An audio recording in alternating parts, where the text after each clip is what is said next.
Yesu Kristo na najiye kono. Aye komi no ke ka to tiye kono ya. Ani aye kuma mi fonne. Ani eye. Anga je nyoma fe anga odo lame. Ne ba don ogo donga banga hakilla jigudu. Hallelujah.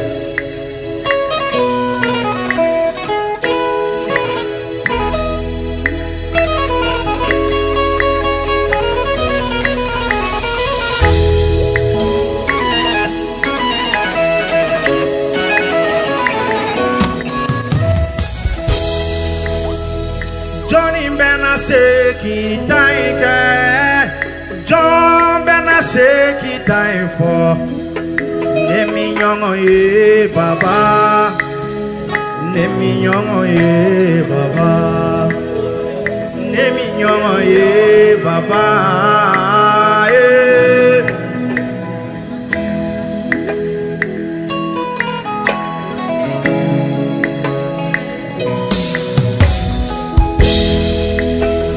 Johnny Benaseki Taika, John Benaseki Taika, Nemi Nyongo ye Yesu, Nemi Nyongo ye Yesu, Nemi Nyongo ye Yesu.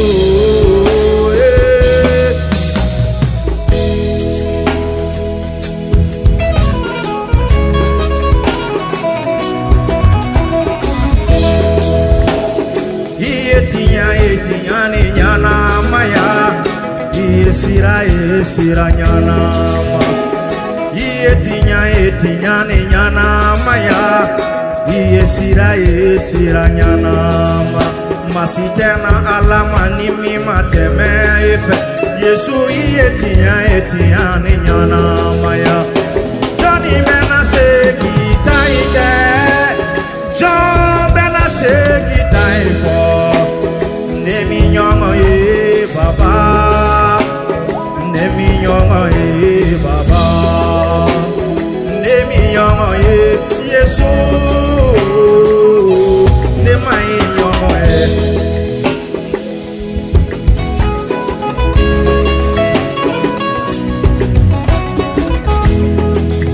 Kana jugu ya sarani jugu ya, tumuni di jugu mane pomoba. Kana koni ya sarani koni ya ye, ni jugu mani kongobala. Ni fora uye kabwaka kumwaka ola, Yesu ye ni for ade obeye.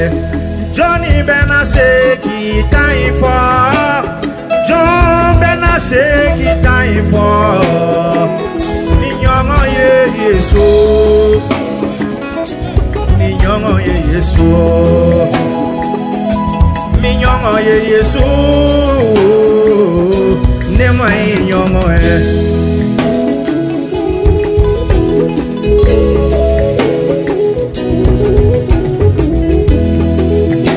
Lazare Sara, tile nani temelengo, matigi Yesu ye Lazare nyana maya. Aye anyana maya, aye anyana maya ni kokera benyana. Hey, Johnny Benaseki Taike, John Benaseki Taike. Minyongo ye Baba, minyongo ye Yesu, minyongo ye Yesu, nema inyongo ye.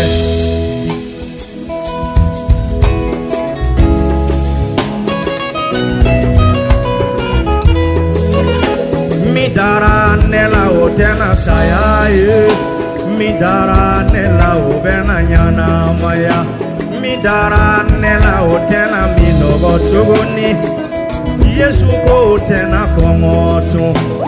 Johnny Benaseki Taifo, John Benaseki Taike, minyongo ye Yesu,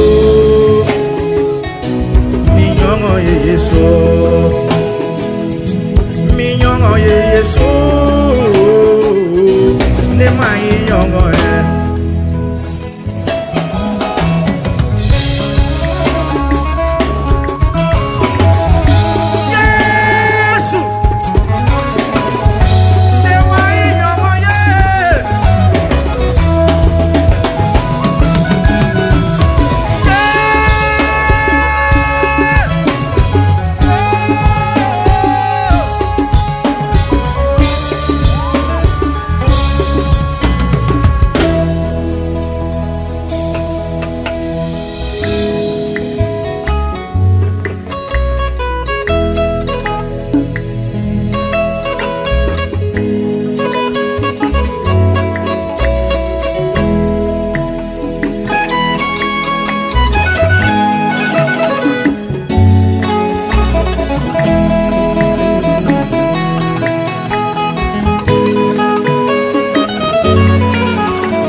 fala ne fa benela no tunte tiaye ne tunte na ufoye sigi yoro chama chama be ne fa bolo ni o tunte tiaye ne tunte na ufo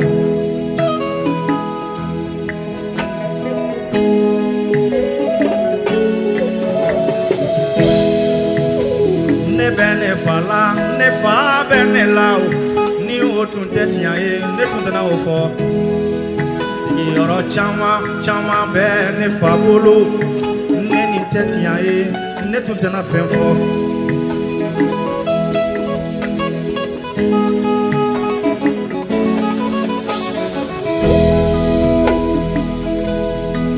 Yesu ko ne ni tetia e ne tena kuma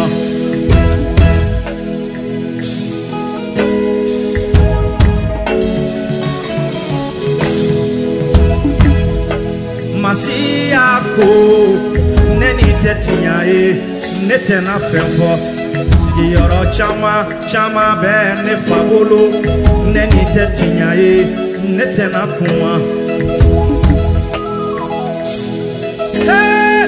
neni tetia e netena femfo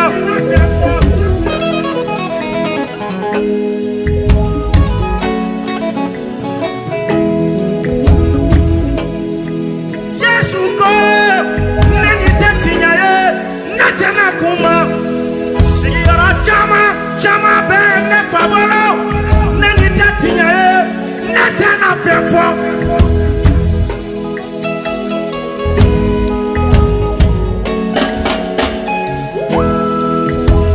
ikuma na fiye fe fiye madara ikuma na jikuru fe jikuru sumana jambi nyokobo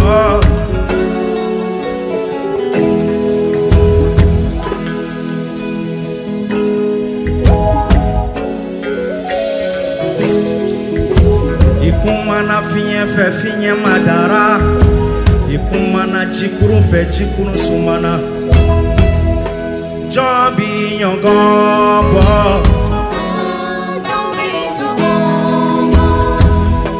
Jambi nyongombo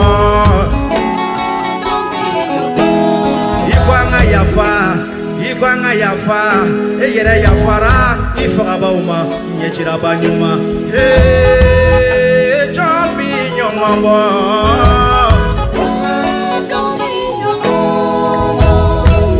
Masia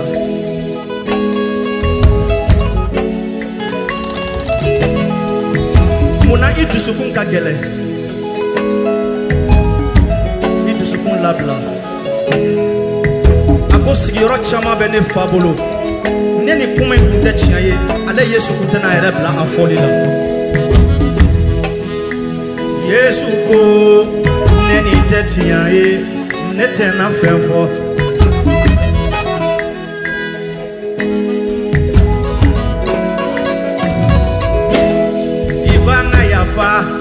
Ikwanga yafa eyere yafara ifagaba uma nyejira banyuma Jambi nyongombo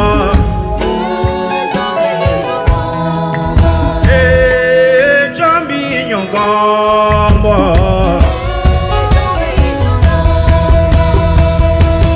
Jambi nyongombo Jambi nyongombo Jambi nyongombo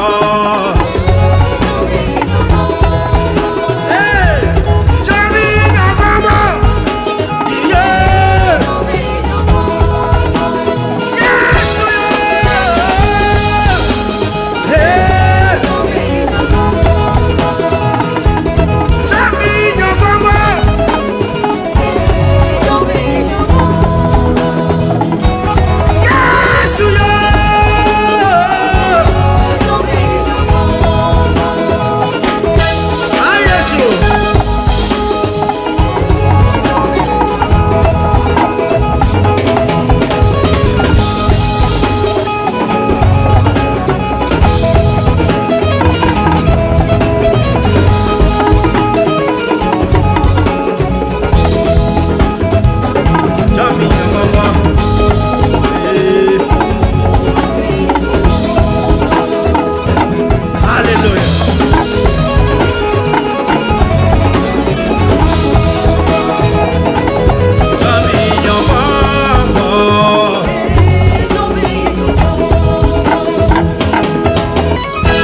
Alléluia.